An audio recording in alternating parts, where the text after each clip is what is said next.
I fixed the fuel system on this car. It had a cracked hose inside the tank that was bleeding the fuel off back into the tank and causing the low fuel pressure problem. There's no sense in dropping the tank on one of these cars with an old pump and not replacing it, because the majority of the effort is in dropping the tank and putting it back in. So I put a new 255 liter per hour fuel pump in it. A lot more than this car needs right now, but sets it up for some upgrades in the future if that's what we want to do. Fix that hose in the tank. Now it's got good fuel pressure. So we're back on the dyno.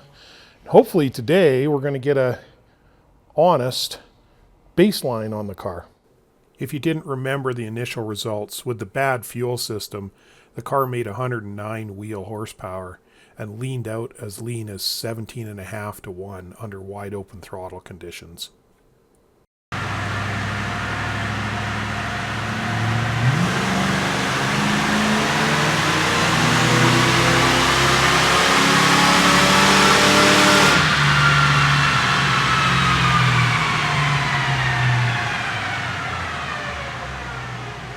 Okay, so we finally got a baseline that I think we can believe. I know that the distributor cap and a rotor on this car are junk.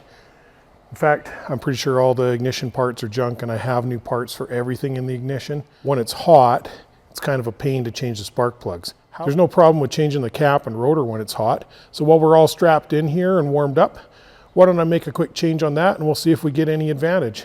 So what I have to put in is a brand new Motorcraft cap. This is an actual Ford cap, and a brand new rotor. It's a standard products T series, so this is a budgety rotor, but there's really no problem with using a budget rotor in my opinion, especially on a stalker like this. We'll get that rubber wrap off, we'll pull the old cap off, switch this one on, then we'll hit her again. Okay, the cap and rotor swap is only a couple minutes. This is the old rotor. It doesn't look super bad, but you can see it's got quite a bit of corrosion along the edge here. Not fantastic. The cap though, I don't know if you're going to be able to see this, but all these contacts have a terrible corrosion buildup on them. It's all really terrible. None of that's going to be conducive to getting a good spark through. All right, we'll fire it up and we'll run it again with the new cap and rotor, and we'll see if we get any better.